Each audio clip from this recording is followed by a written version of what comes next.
Welcome back to another video, another Fire Emblem 4, episode number 3. I'm having a great time with these. This is kind of just my pick for my little bit more retro game that I'm having fun listening to. Great, breaking up the more modern, more full kind of orchestrated music, and having a great time with this. So today we're doing 5 more tracks from Fire Emblem 4. These ones come from a suggestion, a set of 5 pieces. I'm going to do them in the order they were suggested, and hopefully I'm going to enjoy them a lot. I'm sure I will, even if they're just chill, but I'm looking forward to seeing what's there, because I've done 2 videos with a number of pieces that have been recommended, and it seems like there's much more. Even after this, there's another 5 to 10 recommendations I've gotten from other people, enough for another video or 2, and I will keep doing them. Maybe eventually I'll have done the entire OST. I'll be like, maybe episode 8 will be the 5 pieces I haven't listened to. We'll see. Anyways, I have them all set up in a playlist, so this time will be a little easier for me to navigate to them, and we're just going to check them out. The first one is just Conversation 1. Having played lots of Fire Emblem, I'm pretty sure this is just, one of the background pieces when you're having dialogue. Of course, the characterization and plot is a big part of the games. So we're just going to see what happens to be in the background in Conversation 1. So, let's get it. Ooh.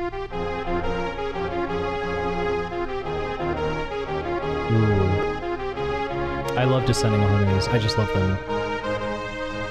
Back up to just a nice happy one.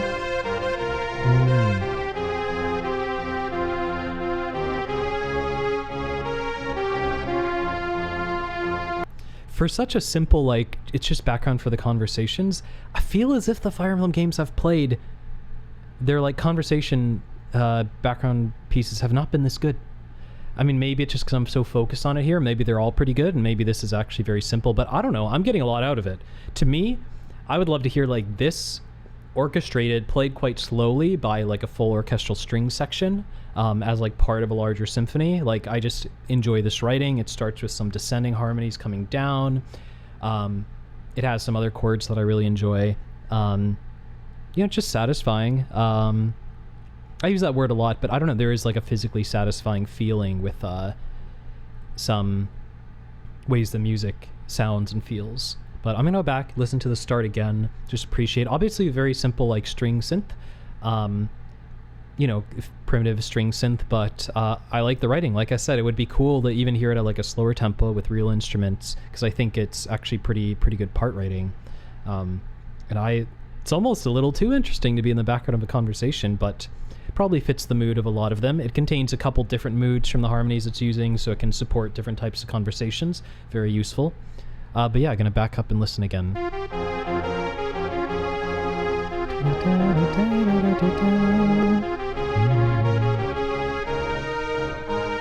Finish up to the super happy major chord, but then we get a little sadness, a little crunch.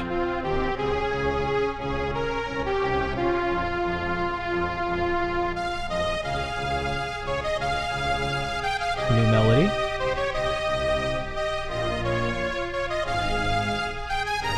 Again, these descending harmonies in the bass.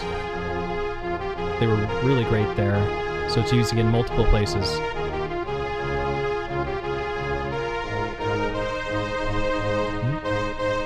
Probably a loop, probably only a 30-second piece. I don't know, maybe that was different. No, I think this is different. And then it loops. I'm actually going to check.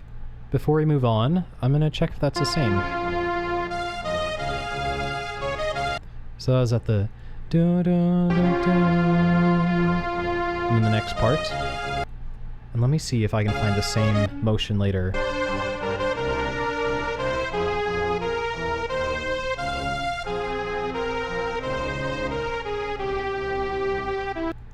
No, this is already the part that might be different. Back up more.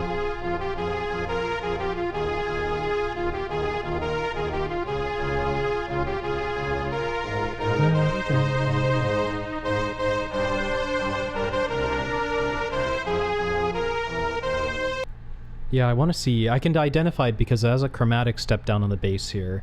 So I'll look for that. Right there, it steps down chromatically. And And it comes after that very happy major chord. So let me listen to see if that's here.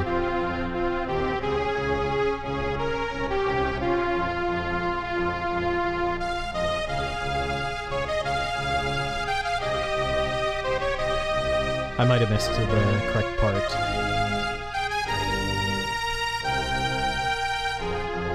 I did miss the part. Okay, let me back up further. There it is. See if it does a chromatic step down. No, it doesn't. So these are different sections. Very cool.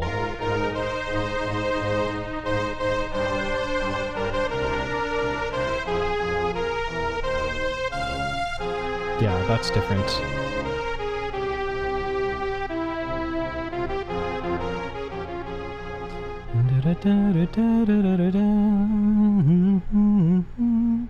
Yeah. That's a great piece. Again, it's like, is it too interesting for a conversation? I don't know, but it certainly brings like some different emotions. Oops, we're auto-playing into the next one. Well, this will keep me on a timer, I guess. Nah, that's not true. Nothing can keep me on a timer. Yeah, no, that was very cool for just a simple conversation piece. Like, and it like repeats the same section, but actually does have a variation on it, on the melody. Well, not a variation per se, but it does vary the melody. Yeah, I really enjoyed that.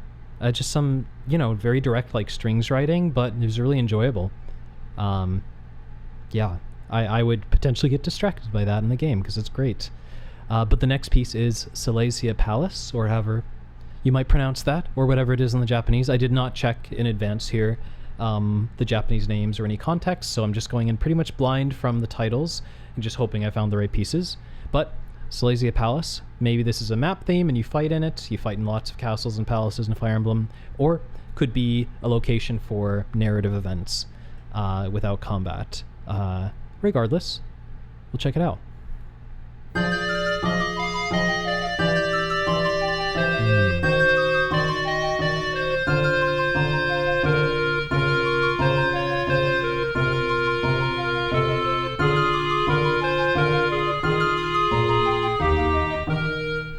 Kind of interesting harmonic choices in that kind of descending arpeggio with that sound. I don't know quite what I would call that sound. Not that I need to, I don't know. Sometimes I get myself pressure to be like, I need to know what to call it, or else I'm dumb. Like I'm not correct if I don't know like the term for something. But I don't know. Different people are better at identifying different instruments. There's some instruments, especially more obscure things, but even some basic ones. Like I'm not great at identifying like what woodwind things are. So sometimes I get myself pressure to be like, I need to know what it is, but who cares? Like, does anybody really care? But yeah, it's kind of descending thing. Like it's like a fairly direct arpeggio of a chord, but because of the other motion and the other notes, it kind of hits some dissonances at points, which makes it a little bit more interesting because it gets a little weird for a split second here or there.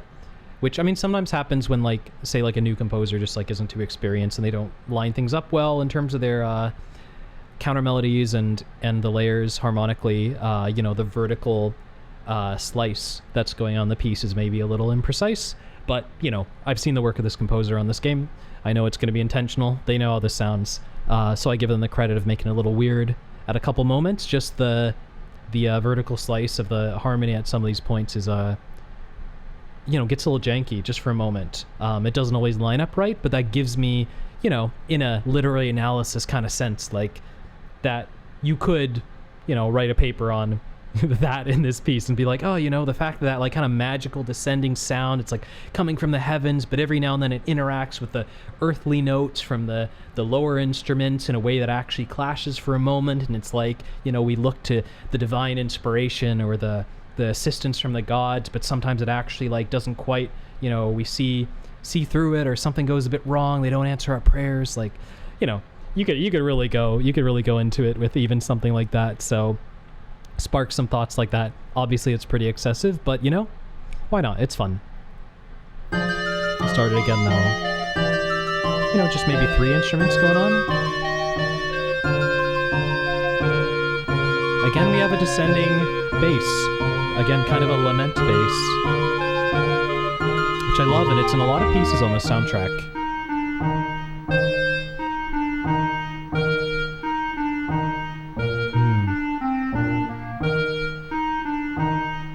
very simple, kind of stately dance, which is exactly what I would picture for a palace. It's very fitting. Yeah, I love this. It has the bravery to be really simple, but it still is evocative of what it's trying to be evocative of. We get these lovely strings in, beautiful harmony. Hell yeah. Oh, what a magical just harp sound on the SNES. Oh my god. And, you know, no surprise to say that's very reminiscent of the, you know, introduction to Link's Awakening. Sorry, not Link's Awakening. Oh my god, I cannot believe I said that. Introduction to Link to the Past, sorry. Yes. The title screen, A Link to the Past, that introduction, just that SNES harp sound as it gets kind of magical, like, oh, it's so good. They really let it just take center stage here.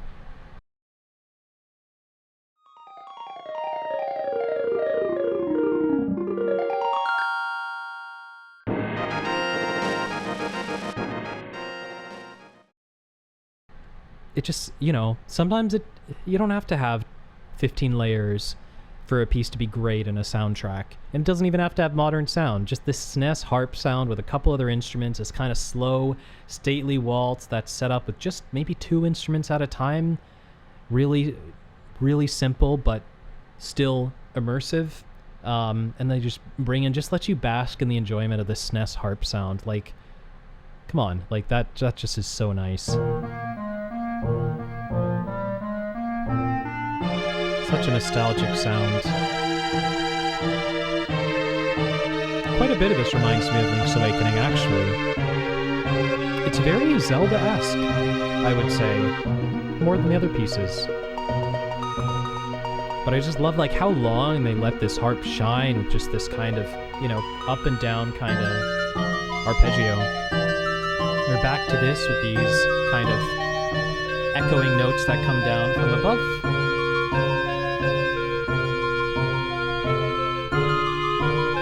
Yeah, and those last 2 arpeggios where it got weird. In fact, I think I should point them out just to make it clear what I'm talking about. Unfortunately, I can't go and like play it on the piano to demonstrate the dissonances, but I think there's one note in one arpeggio and then there's a couple in the next one. Right there it goes. In the second to last note, it kind of changes harmony a little bit, and it clashes just a little bit. Right here. That one. Sorry, I was a little early on it. Yeah, the one that just happened is a little weird, a little off. It kind of like, I think it's coming down with an arpeggio with a chord, and then it changes the chord shape as it gets to the bottom, is what I think is happening. And a little different from the other instruments, what they're playing. But then this next one is more weird. Yeah, that has like 3 dissonant vertical slices there.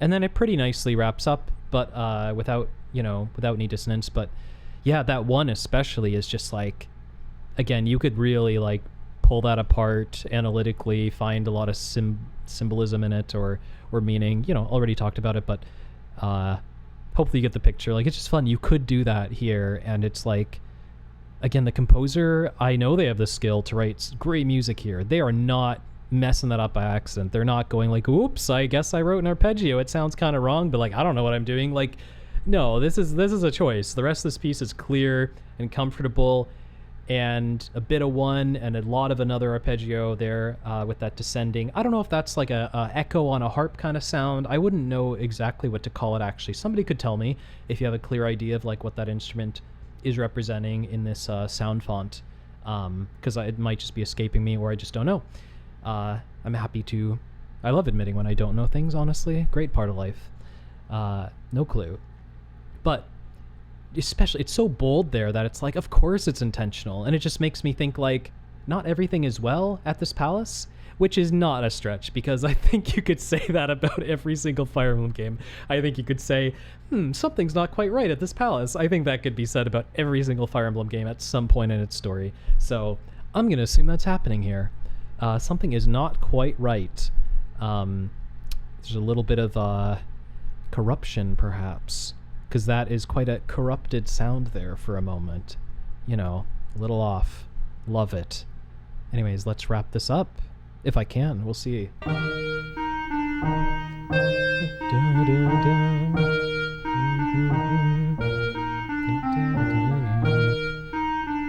Shrill, comfortable, just stately waltz. In triple time, 1, 2, 3. I mean, most dances are in triple meter, not necessarily a waltz, but because it doesn't have a kind of pa-pa feel, but it could be a waltz.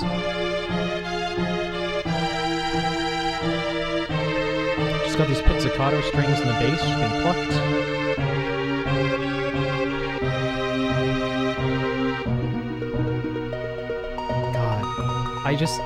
I just embrace the sound of the SNES harp. Just love it. Really love it.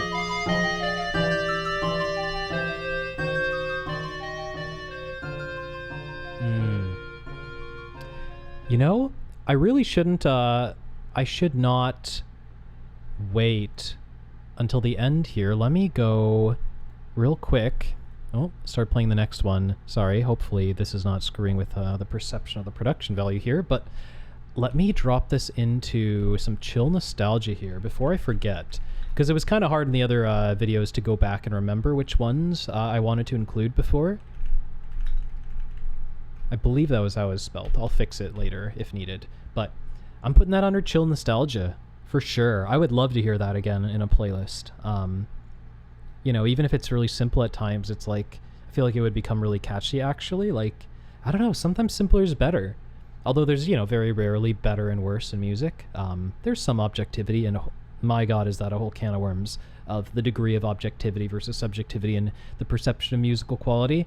That is an immense subject. I could do whatever, an hour-long video essay on that, and my sort of personal philosophy on it.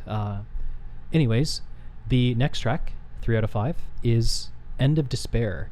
And let's go back to me here. Should I do the big video of that? I'll keep it consistent. I'll do this. I'll stay with this. Anyhow, let's check it out. This one's a minute long, and if it's like the other ones, probably not even gonna loop. Yeah. Also, this is probably like, I'm gonna assume, piece late in the game with either it's very dark, or End of Despair could mean despair's over. Maybe it's happy. And I guess we'll never know. No, just kidding. And let's find out. Ooh. Hell yeah. Just total organ. I can see their feet moving on the pedals.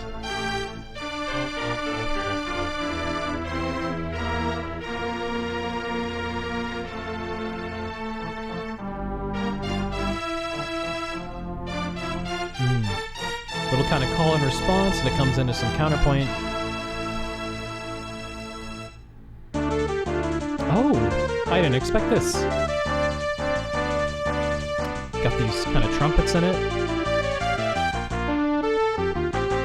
Ooh, nice, kind of back and forth. The instruments dropping out.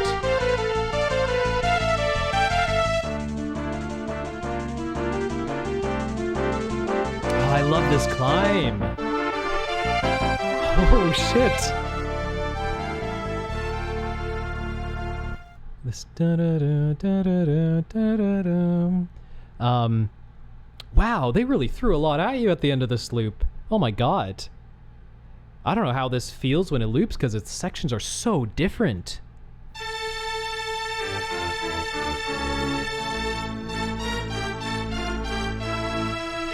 Yeah, it's just totally pure organ.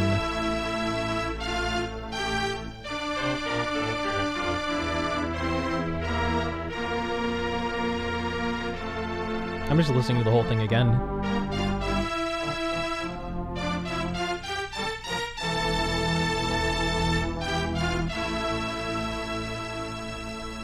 We stop for a moment. It's totally a different piece, it feels like, but I wonder how it feels when it loops all of this. Maybe it doesn't loop the intro.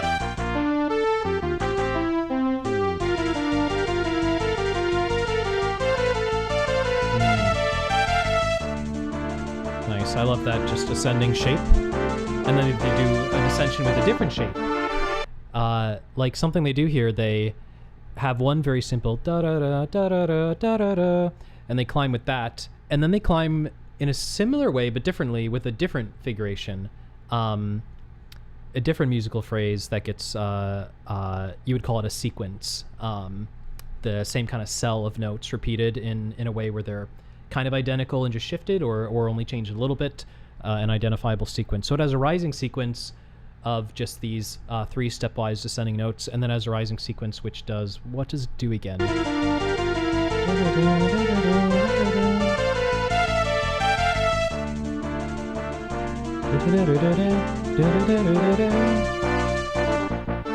Yeah, so it only does it 3 times, but it does the da-da-da-da-da-da. So it has a different sequence it does.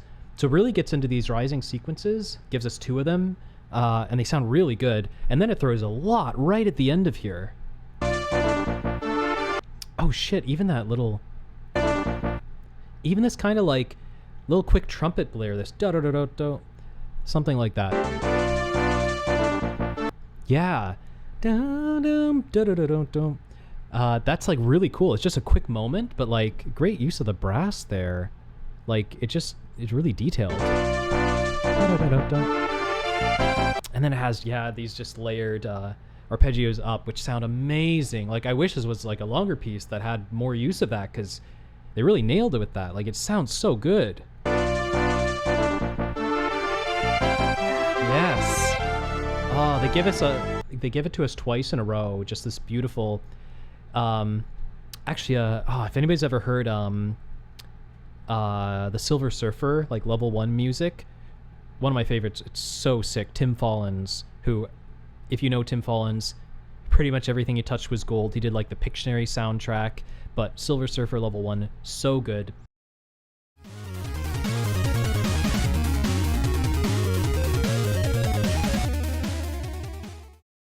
But it has like really great kind of layered arpeggios that almost get a little bit like disorienting. They sound very futuristic, but like it's a very different context. This is still sounding pretty classical, but there's just this like effect of this old school game music that like creatively like really pushes the boundaries of what its sound can do with these like layers of arpeggios.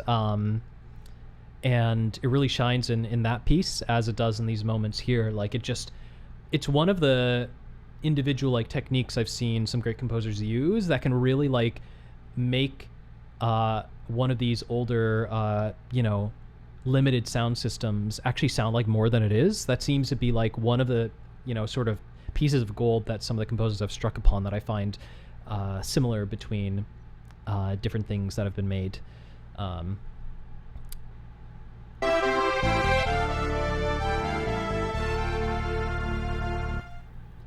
Yeah, even at the end here, it does that same, brings the same sequence back, but in a different instrument.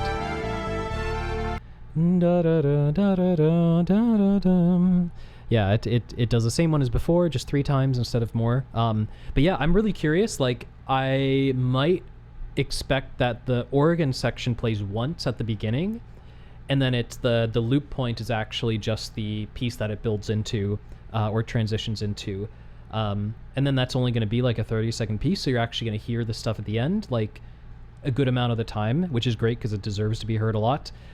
It would be odd to me if this whole thing looped. As much as I love the organ section, it feels like it would be pretty jarring if it actually went back and forth between those 2 parts. It might just be like quite a long, a pretty long intro, but that might fit what's happening here.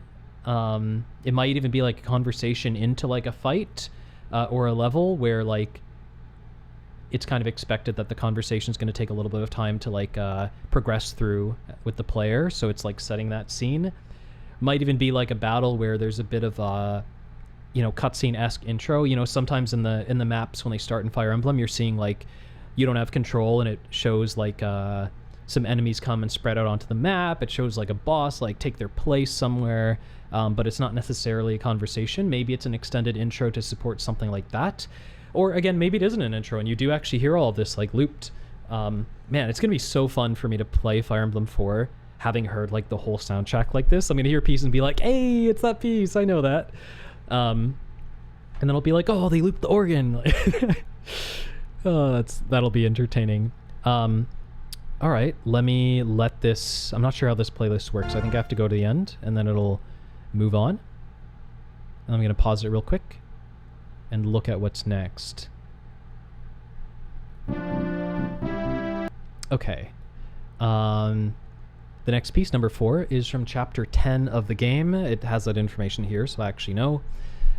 Some of the other ones might be from chapters, but I haven't looked it up. It'll be correct in the, coincidentally, or very fittingly in my own chapters in the video. I will label them correctly there and include the Japanese. Actually, I tried to buy Fire Emblem 4 at a used game store in Akihabara. This past weekend, I was in Japan, and I actually looked really hard for Fire Emblem 4. I really wanted to get an original Japanese copy that would have looked exactly like what's on the screen here. I thought that would be so sick. I was hoping to come back and be able to show on stream, like, look, I bought this in Japan, I have it. Unfortunately, I didn't find it, so instead I bought a couple other games that are classic to me. Dragon Quest Monsters, the first game, or aka Dragon Warrior Monsters, formative game for me. I bought the original. It is right over there, but I'm not going to get up and get it right now. But also, love the music in that game. That really impacted me, even if it's mostly taken from other Dragon Quest games. And I also grabbed one of the Tales of the World Narikiri Dungeon games, number 3, I think. Games I've always seen. I know they're Japan only. I'm a big Tales of fan. This is the one I think that first introduced the Symphonia characters, and it's a GBA game. Anyways, excited about that. And I do still have the Japanese copies in boxes of Fire Emblem 6 and 8 with Roy and Ephraim. And I'm looking at them right now. Maybe in the next Fire Emblem 4 video I'll bring and show off those boxes. They're not Fire Emblem 4, but they are Japanese releases of Fire Emblem. And that's how I first played 6 and 8, Sacred Stones. Actually, I didn't know Japanese. I still don't really. But I was a kid and I tried to just do it because I knew the numbers and I knew how Fire Emblem 7 played, and I figured out the order of the things in the menu. And I actually played through a lot of Sacred Stones in Japanese after grabbing it at just a used game store in Japan. It hadn't been released yet in America. That's just when I happened to go. It was about, when would that have been? It would have been about 2004 or 2005. I guess that ought to line up with the release date. I could be wrong. Maybe it was already out, but I had only played 7 and never seen it. And there were 2 GBA Fire Emblem games I'd never seen, so I bought 6 and 8. And eventually I did play 6. So yeah, I really wish I could have found 4, but unfortunately I think it's too rare a game. I looked very hard through massive section of used games from the SNES, and they had some Final Fantasies, they had all these JRPGs, but they did not have any Fire Emblem. I think they're just too special and too rare. But anyways, that's a little aside, a little story. Let's listen to piece 4, Light and Dark, chapter 10, probably near the end of the game. So might be pretty dramatic. This might be pretty special. Classic Fire Emblem. Wow, what a physical sound of that percussion.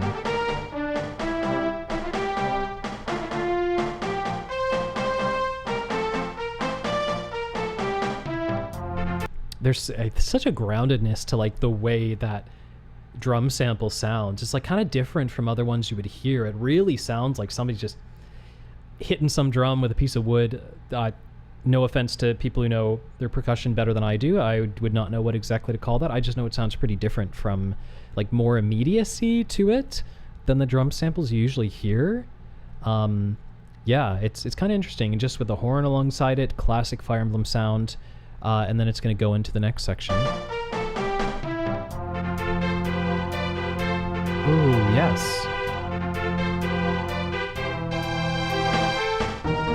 Still that descending harmony. They love it on the soundtrack. Ooh, some kind of pizzicato cello, maybe. It's a great effect. Nice. Yeah, the bass ends up being these pizzicato cellos or double bass.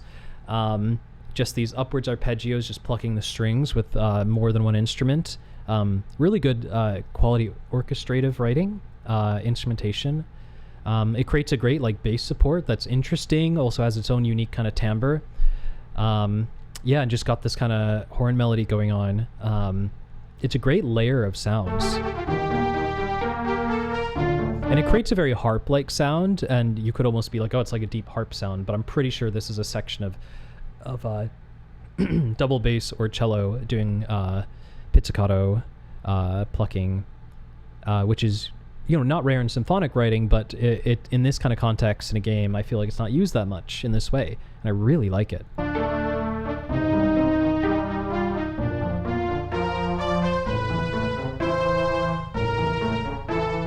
And then it gets a little distant, a little crunchy here, and I love that because, again, very much like the Palace theme, I think, that had that descending kind of magical sound that some of the arpeggios got a little dissonant. They're doing the exact same thing here, but in reverse. It's flipped.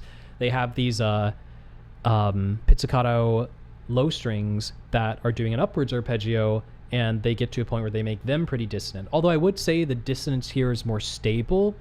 It sounds more planned or constructed as like a very intentional dissonance at a cadence point.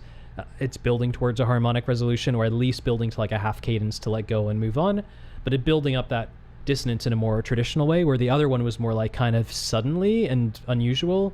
This doesn't sound as unusual, but it is like, it does have that discordance after a very cordant section, to use a word that's probably not a word. But is the opposite of, you know, discordant. Yeah, I want to listen to that again. Also, I think I was thinking it was still a horns melody, but I think it has transitioned to string synths here. I don't know. It sounds very horn-like still.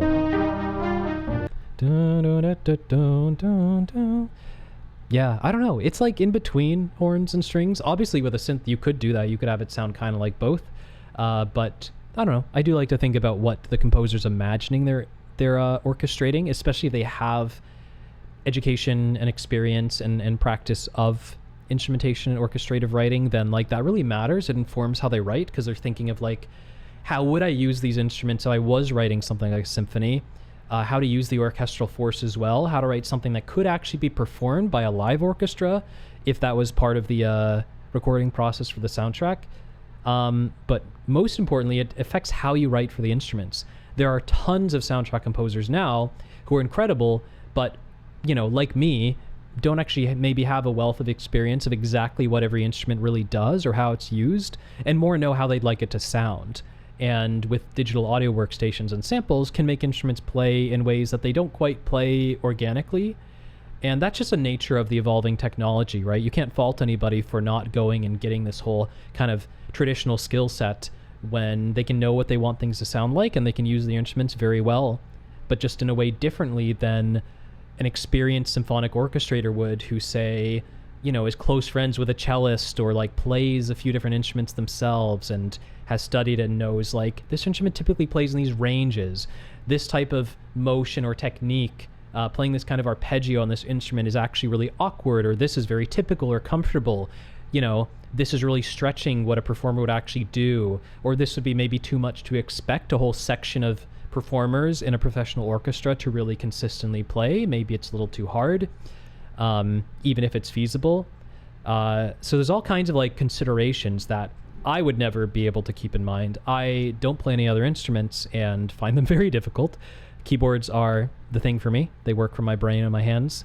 So, you know, and I don't have deep study of how other instruments work. So writing symphonically for me is in that category of like thinking about how I want it to sound, but being a little ignorant of like the true way these instruments are used. But especially in an older soundtrack like this, you know, that shift happens more and more through modern years, up to contemporary times. But the further you go back, the more likely a composer is to have traditional training, have actually, you know, studied at a conservatory where they took courses in instrumentation and orchestration, where they've actually learned and played different instruments, would be much more common. Of course, there's also a lot of like composers writing for early games that are not even like really musicians or composers or are hobbyists, but are more like engineers for the game. You know, you have people who are like like a retro version of Toby Fox, who like composition's like a hobby and they have some training, but they're not like a conservatory trained composer. Correct me if I'm wrong, maybe Toby Fox is, as far as I know, no, but I don't remember too many details. And people like that can write amazing music, and oftentimes it's part of the engineering. The sound design was oftentimes quite a lot more about engineering and coding and programming than it was about composition for earlier games. And you had to like know what you were doing and almost like kind of hack things to get certain sound. And then you hopefully were able to write some things that were catchy too. But then you have people like Koichi Sugiyama, who was like, you know, the big boss of Japanese game music, or video game music as a whole. Somebody who was a traditional classical composer, who also like had a bit of a hobby and interest in early games, and reached out to like Yuji Horii and like the team at Dragon Quest, and was already a fan of their early project, and was like, can I like compose for this? At least as far as I remember the story. It could be wrong. But he was already an established classical composer, and he wrote wonderful symphonic stuff, clearly studied and experienced in that as his profession, in games like Dragon Quest VII. You know, there's mixed, you know, stuff about how he worked with the games later than that. Rest in peace, of course. Do miss his work. But yeah, that's an example of somebody who did come in as someone with, you know, a lifetime of traditional composition experience for orchestra. But you get a whole mix. Sometimes you get people who are like, I'm just a programmer on the game. I'm trying to figure out how to make sound work on these sound chips. Yeah, so now I've already forgotten why I was even talking about that, but you know, I had a good time. Hopefully that was interesting. And let me go back to where we were here. Yeah, just this, you know, this dissonance with the arpeggio. That was interesting. We go into the next section with a bum, bum, bum, bum, bum, bum, bum. We go to a little bit more staccato notes, but then it kind of all of a sudden has this louder hit. Like really suddenly? Like what is this? Like that, like the drums or percussion like comes in really hard suddenly. It's a really interesting choice. Right there. I'm like, yeah, it's in line with the volume, but it sounded quite sudden there. It's kind of an odd section. Again, that very like immediate sounding drum. You can almost hear like the wood hitting the rim or something like that.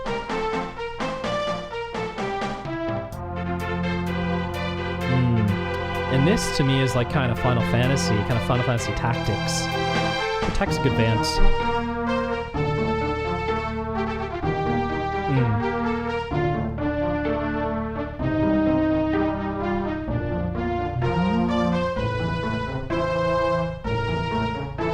Get that dissonance.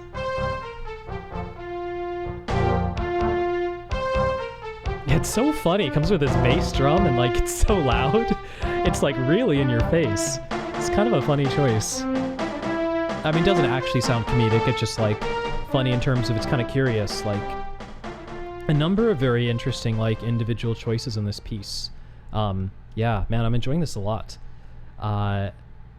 Yeah, okay, let me move on to the next one. I'm not sure about adding that one to the playlist. It was really excellent. And I might have forgotten to add something so far. I'm not sure. I actually forgot if this is track 3 or 4 because I've been getting a little lost in the sauce, just having a good time. Anyways, I'm going to move on to the next track, which may or may not be the last one because I've forgotten where we're at.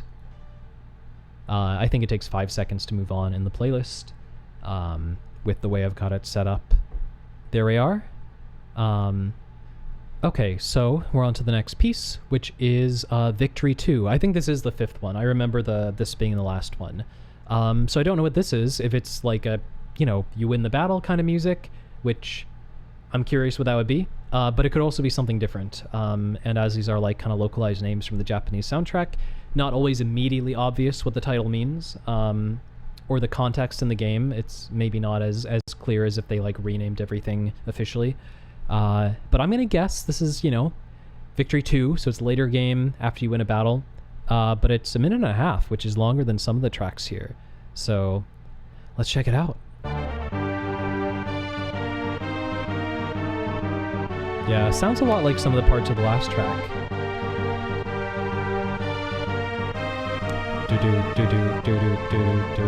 Just got this. Oh, actually went down for a second. Yeah, it keeps the same notes going in the bass, and then it drops down for one bar, and then comes back up. There it goes down. Actually kind of an interesting harmonic effect, like coming back up, because this soundtrack has done so much of descending bass lines, sometimes so much as I would call it a lament bass, but not always. In fact, maybe I will actually put a shout out to the lament bass I'm talking about.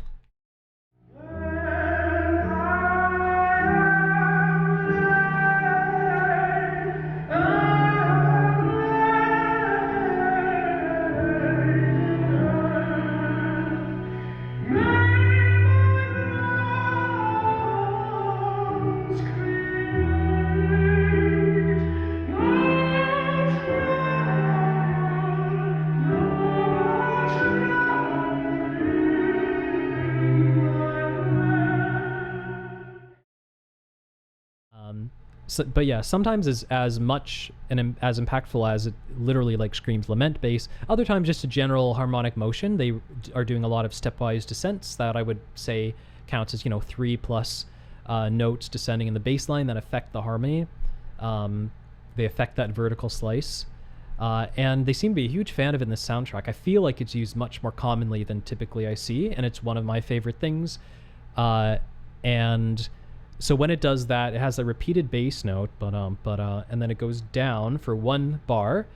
And in other pieces in the soundtrack, it oftentimes would keep going down and be really satisfying. And this one, it goes down and goes right back up. But the rest of the notes have actually changed their harmony a little bit already.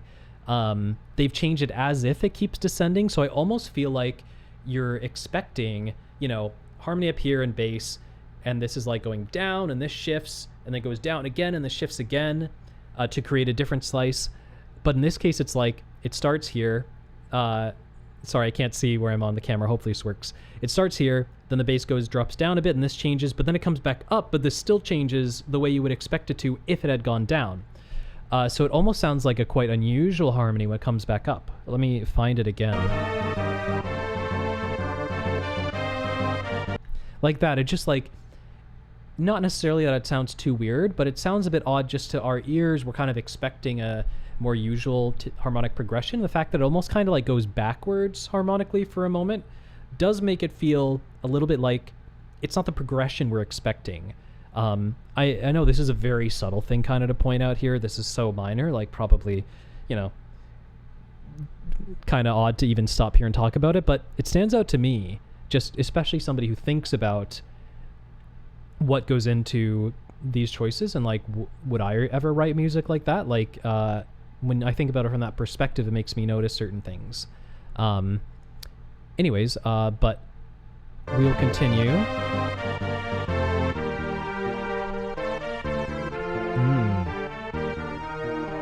Oh, that sounds so different.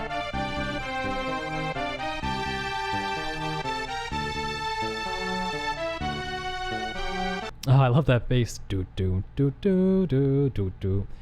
I feel like there's another like retro track that's really famous that has like almost that exact same bass, or it could be a song that I know, but it's like specific enough that it almost feels like a shout out to something.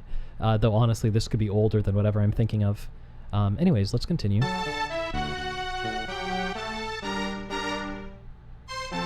Oh, wow, that's a bold dropout.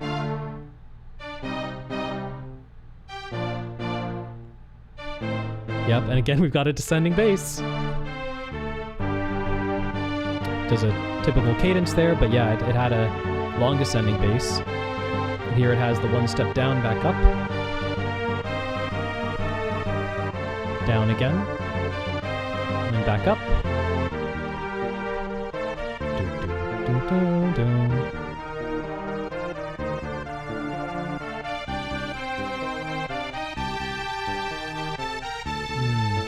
Yeah, I love that little kind of whole step dissonance.